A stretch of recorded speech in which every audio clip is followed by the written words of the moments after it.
Assalamualaikum warahmatullahi wabarakatuh. Pada kesempatan kali ini saya akan sedikit menjelaskan mengenai hak-hak kewajiban suami dan istri. Jadi di sini hak-hak itu bermakna kepemilikan, kewenangan atau kemampuan yang bisa kita lakukan, kemampuan dalam melakukan sesuatu. Sedangkan kewajiban adalah seperti yang kita ketahui, kewajiban itu sesuatu yang wajib kita lakukan. Kemudian di sini itu kepemilikan hak-hak dan kewajiban di antara suami dan istri itu sejajar atau seimbang.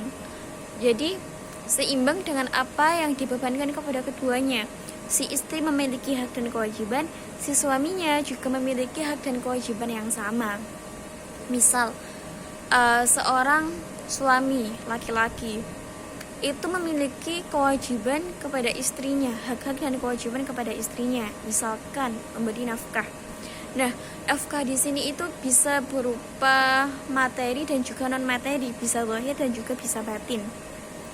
Kalau misal dengan materi itu memberikan uang, kemudian memberikan tempat tinggal yang layak, pakaian yang bagus, yang sopan, dan lain sebagainya. Sedangkan non materi itu berupa perlakuan yang baik, perhatian yang manis, tutur kata yang lembut, dan hal-hal yang tidak nampak kalau non materi itu.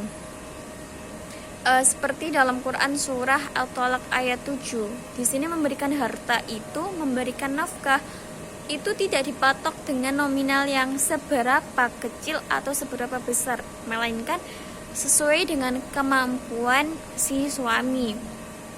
Jadi di sini itu kemampuan si suami itu seberapa, ya itu ada hak istri, ada nafkah bagi si istri.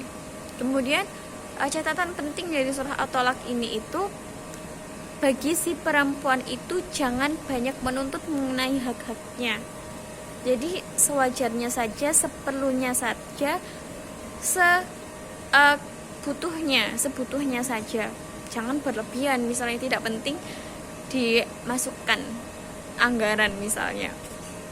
Bisa jadi sesuatu yang berlebihan itu kan tidak baik ya. Bisa jadi juga memberatkan salah satu dari keduanya, misal kepada si suami. Jadi si perempuan jangan banyak menuntut akan hak-haknya. Kemudian contoh yang kedua itu menggauli istrinya dengan baik. Jadi menggauli istri di sini itu jangan sembarangan, jangan sembarangan juga sih.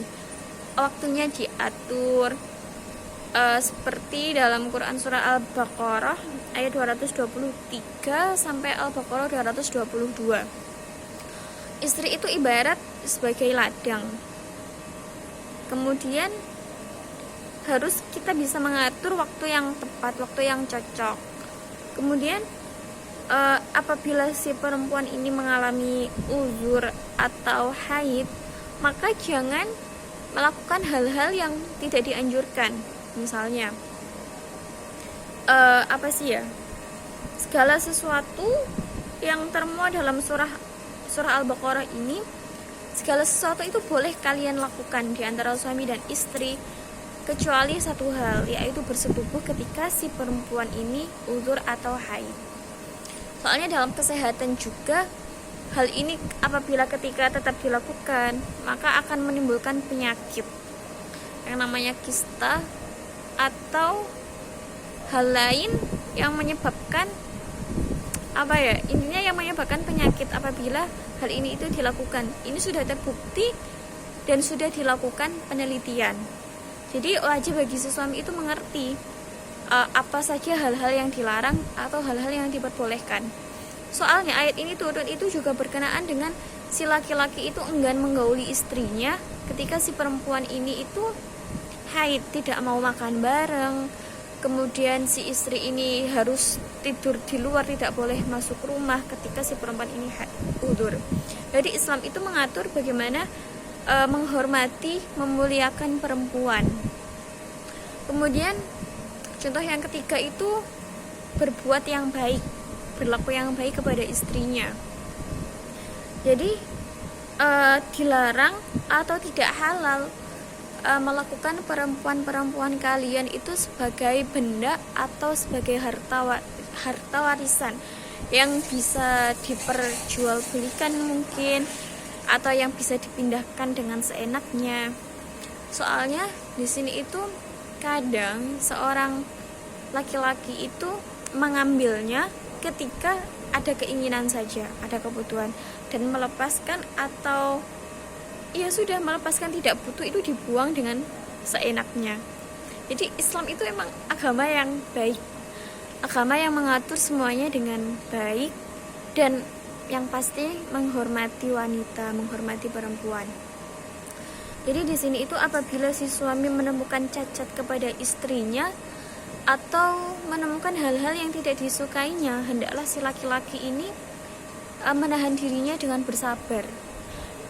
Sebab dengan bersabar itu adalah bentuk keselamatan dari si suami ini.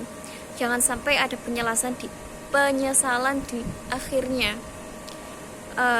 Jadi sebagai suami itu harus memberikan kesempatan kedua kepada istrinya. Misal berbuat kesalahan, jangan langsung dihakimi, langsung dibiarkan dilepas begitu saja, tapi berikan kesempatan apakah si perempuan ini dapat memperbaiki dirinya atau tidak. Dan inti dari ayat ini adalah bersabar, sebab sabar itu selalu dirujuk dalam setiap penggal kehidupan. Dan orang-orang yang bersabar itu adalah orang-orang yang mendapat rahmat dari Allah. Jadi sabar itu penting sekali. Sabar merupakan setengah dari iman. Jadi sabar dan syukur itu sesuatu yang tidak dapat dipisahkan. Apabila kita sabar, kita juga harus bersyukur. Itu tadi, misal kita sabar kepada istrinya, bisa jadi kita selamat dari hal-hal yang tidak diinginkan. Jadi sabar itu penting, kunci kehidupan. Kemudian di sini selanjutnya akan menyampaikan mengenai hak-hak dan kewajiban istri kepada suaminya.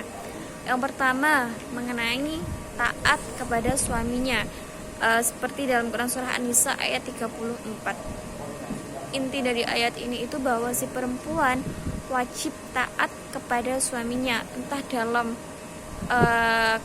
keluar rumah untuk belanja, keluar rumah untuk belajar menuntut ilmu, atau perizinan lainnya, maka perempuan ini harus izin dan mendapat izin dari suaminya.